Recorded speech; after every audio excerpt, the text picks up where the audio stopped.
It's time you learned the transformation spell.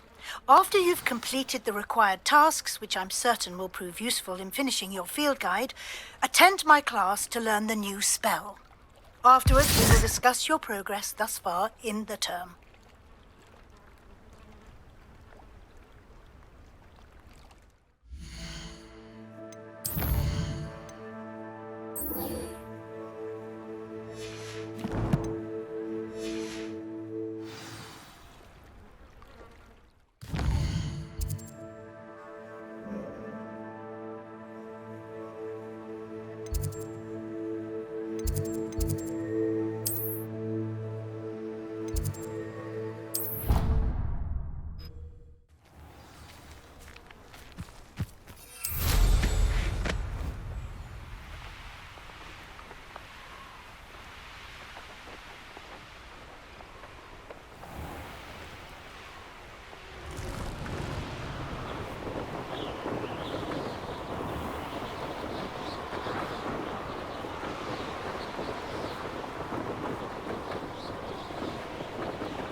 Dead? What do you mean, dead? I am insulted to my soul, completely and utterly mortified. Why, I could.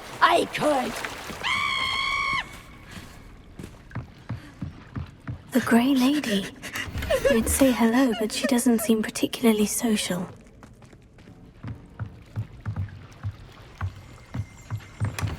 Revelia.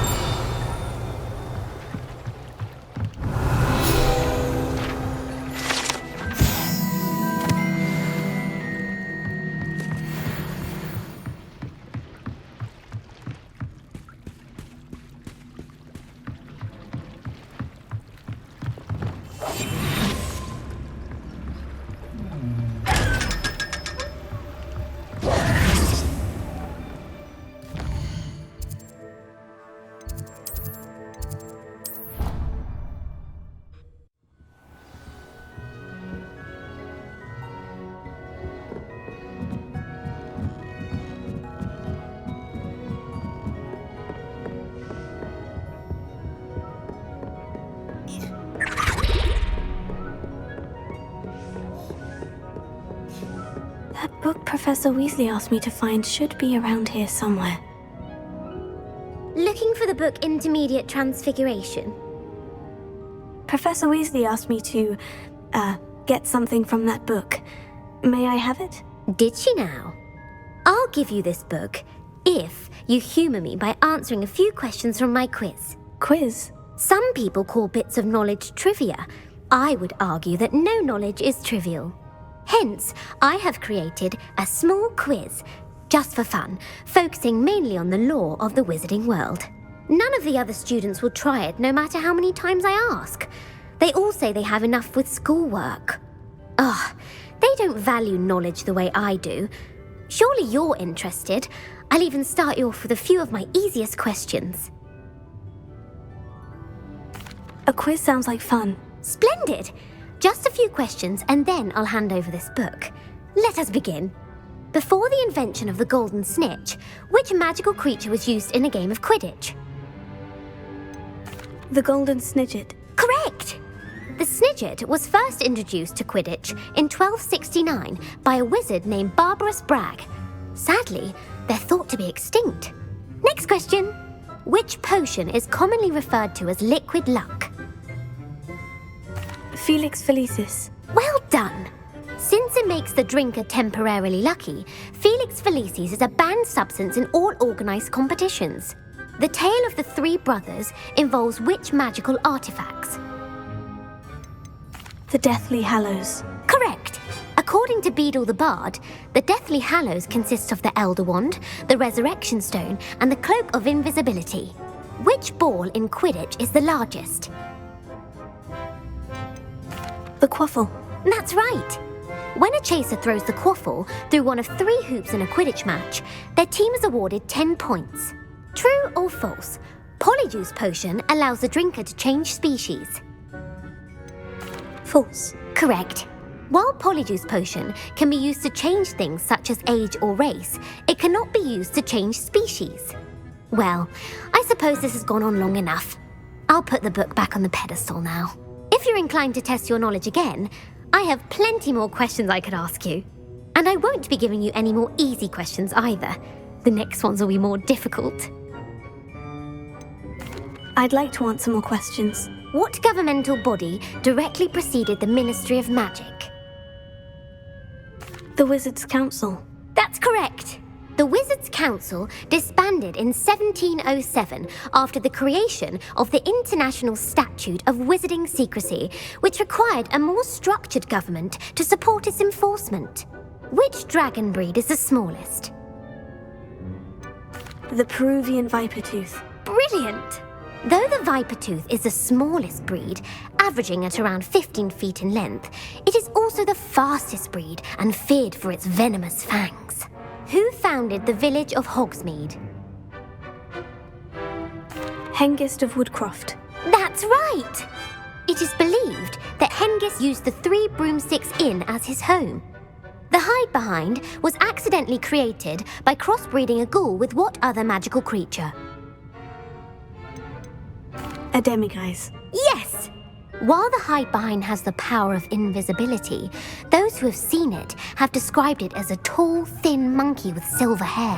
What is the only spell known to repel a letherfold? The Patronus Charm.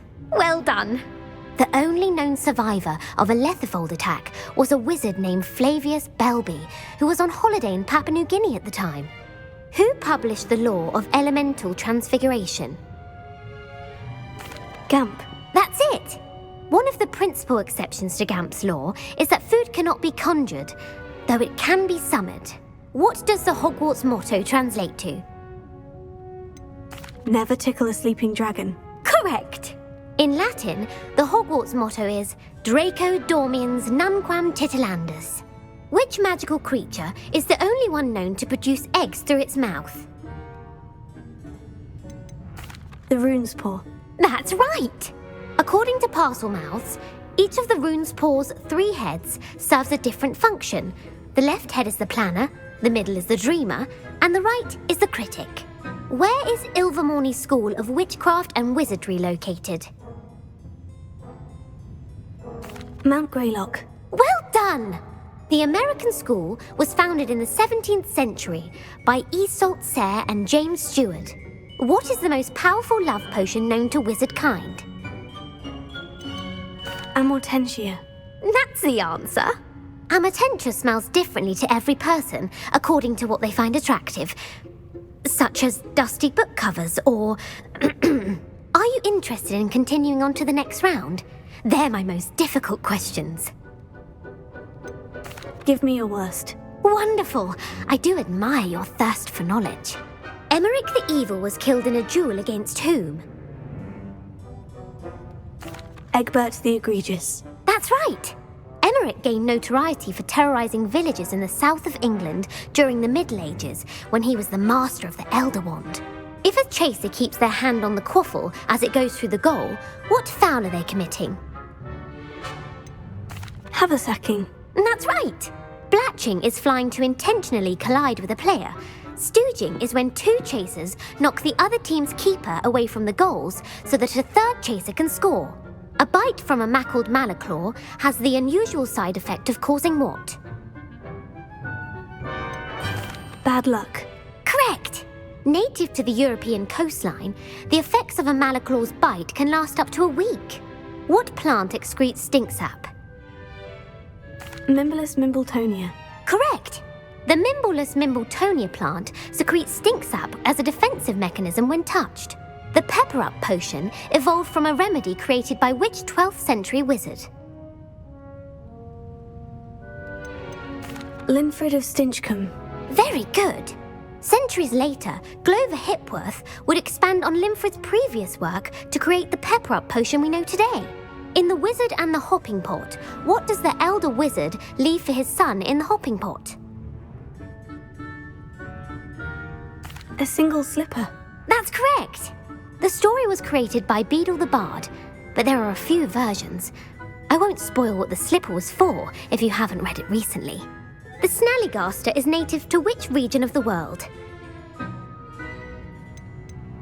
North America. That's right. The part bird, part reptile is a distant relative of the Occamy and has serrated fangs and a bulletproof hide. Who is the Muggle knight featured in the Fountain of Fair Fortune? Sir Luckless. Correct! The 3 witches in the story are named Asha, Altheda, and Amata. Oh, I adore a story that ends with a twist. The world's largest kelpie is also known by what other name? The Loch Ness Monster. Correct. The Office of Misinformation has worked diligently to discredit any Muggle evidence of the kelpie's existence. Who was the first Minister for Magic? Ulick Gamp. Yes! Gamp's greatest legacy was the founding of the Department of Magical Law Enforcement. It outlawed the unforgivable curses. You've answered all of my questions. It's nice to know there's another student who appreciates the value of knowledge. I'm frankly astonished by how well you did. You have a talent for trivia. Thank you for humouring me by participating. I had a splendid time. I put the book back on the pedestal for you. Revelio ought to make quick work of this. Professor Weasley's tasks are complete. I should attend Transfiguration.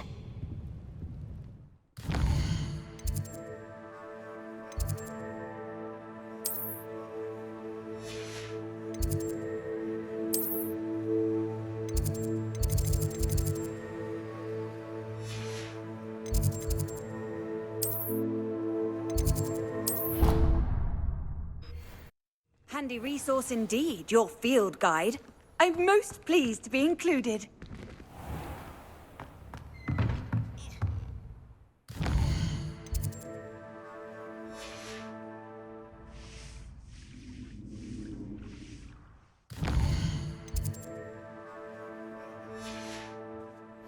Puffskein My donkey. father would like to speak with me. I believe she has learned about some of what we've been up to. I'm hoping she may be easier on me if you are there. Beautiful. Goodness. Settle down, settle down. Transfiguration, as you may be weary of hearing me say, is an exact science that can take a lifetime to master. But we needn't be daunted. Almost anything can be transformed if you can just perceive the potential within it. As I see in all of you, tremendous witches and wizards, every one of you. Or it could just be my eyesight. Now, you all know what to do.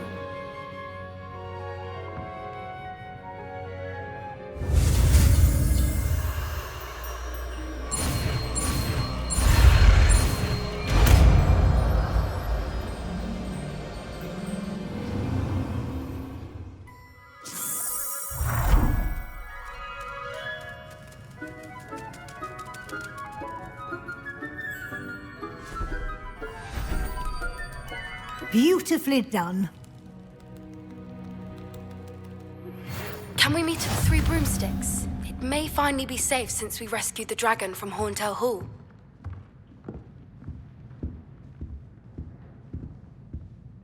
You wanted to discuss my progress so far this term, Professor. I did. You seem to have had no trouble in getting up to speed. And frankly, excelling in your schoolwork this year. I'm glad to hear it.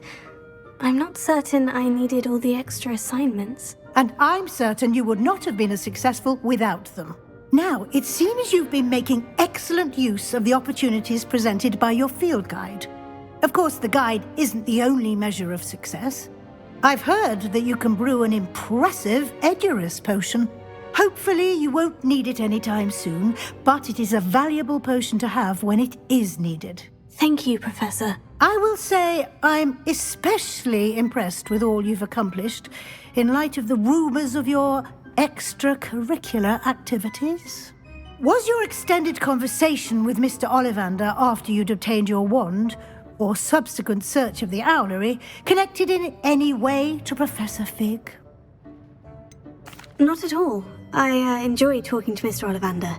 I'm fascinated by one law, and I'd never visited the owlery. Bit of a mess. I see. I admire your penchant for learning, but do remember that your classwork and field guide are designed to educate you thoroughly. It'll be the end of the year in no time, and you'll want to be well prepared for your OWLs. I'll provide a final assessment at that time to ensure that you're ready for your exams. Until then, well done. You are dismissed. If you wish to practice the spell you just learned, the training dummy is available.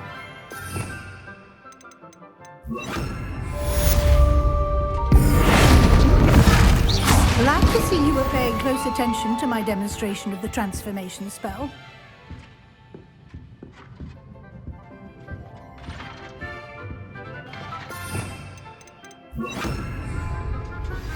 Since our visit to Feldcroft, something dawned on me about the triptych.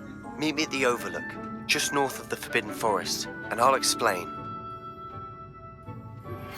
My plan with the helmet failed, but I have another idea. I think we may be able to find what we need at a goblin mine south of Hogwarts. Meet me there, and bring someone who speaks gobbledygook. I remember our meet mentioning something about gobbledygook.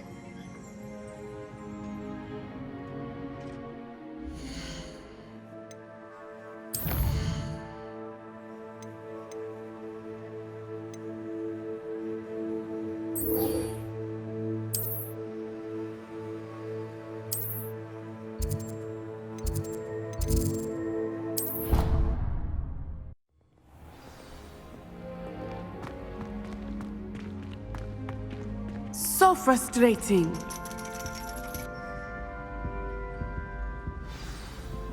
You wanted to speak with me, Mother? I had hoped to speak with you alone, Natsai. Your message mentioned your concern about an unusual creature that was spotted in the woods near Hogsmeade. That could have been anything. You know what it was, Natsai. I am allowed to leave the castle. I am always careful, Mother. Careful. Officer Singer disagrees. She sent me an owl telling me that you have been trying to collect evidence of some kind against dark wizards. She berated me for not keeping a closer eye on you, and she is right. I do not want you visiting Hogsmeade for the near future. But Mother! My little gazelle, you are well-intentioned, but you must not meddle in the affairs of dangerous people. If someone had meddled in Matabeleland, Father would still be with us. I must get to class. Perhaps your friend can get you to listen to reason. So frustrating. She never listens to me. She called you her little gazelle. Is that a term of endearment where you're from? It is specific to me. I am the unusual creature in Hogsmeade she mentioned. Self-transfiguration is not taught at Hogwarts, so I am gently discouraged from practicing it. However, I am an animagus, and it is in my gazelle form that I have been able to wander the Highlands rather freely until now, much to my mother's chagrin. That is how I managed to spy on Rookwood and Harlow. Were you born an animagus, or did you learn to become one? Animagi are not born. The process is quite elaborate. It involves holding a mandrake leaf in one's mouth for an entire month, then placing the leaf in a crystal phial so that it is imbued with moonlight, then adding one of your own hairs.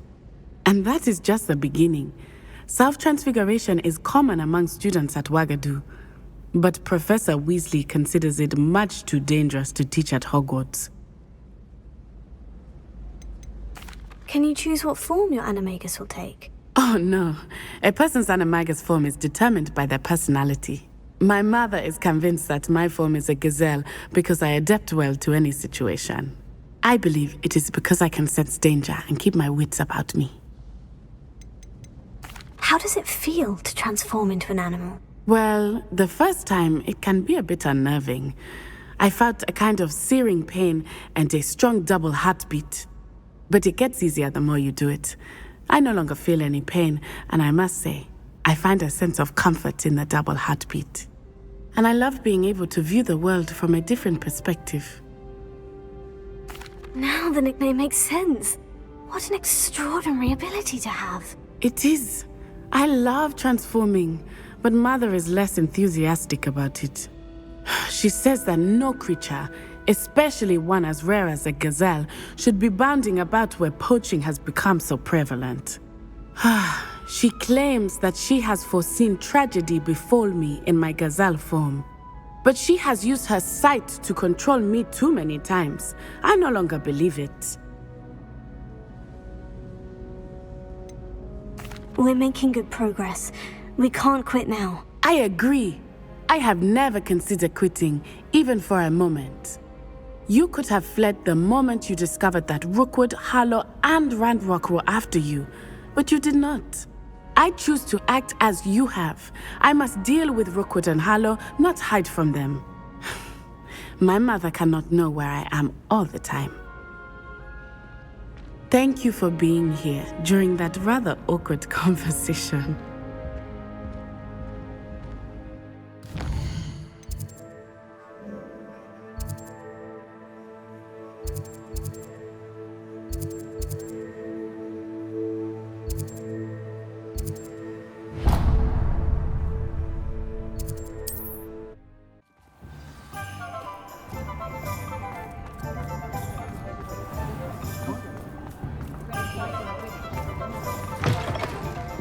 Again. Can't thank you enough for helping to save the village from those trolls. Over here. This is a change of pace from our last outing. Don't remind me. The thought of that tent still makes my blood boil. I've been thinking about those poor dragons in the fighting ring. The collars they were wearing, they appeared to be goblin silver. I think a collar is precisely what we found at that poacher camp. I've never known poachers to use anything like that before. The dragon that attacked my carriage was wearing a collar, and Professor Fig was genuinely baffled by its behavior. That attack always did strike me as a little strange, seemingly coming out of nowhere. Surely you aren't suggesting that the collars somehow control the poor creatures? Exactly. Merlin, I don't think the dragon we set free was wearing a collar, but we should check. And if we can find her, we can return her egg. That's a good idea. We need to see this through. I'll start looking into it right away. There was something else that I wanted to discuss with you. I didn't want to press it before. It seems I may have caused you more trouble with Victor Rookwood. Why is he after you? If it's all right with you, I'd rather not say. At least not at the moment. Understood. We all have our secrets. I shan't press for more details. In fact, I should probably be going. I'd like to track that dragon down as soon as I can. I'll let you know when I have news of her location.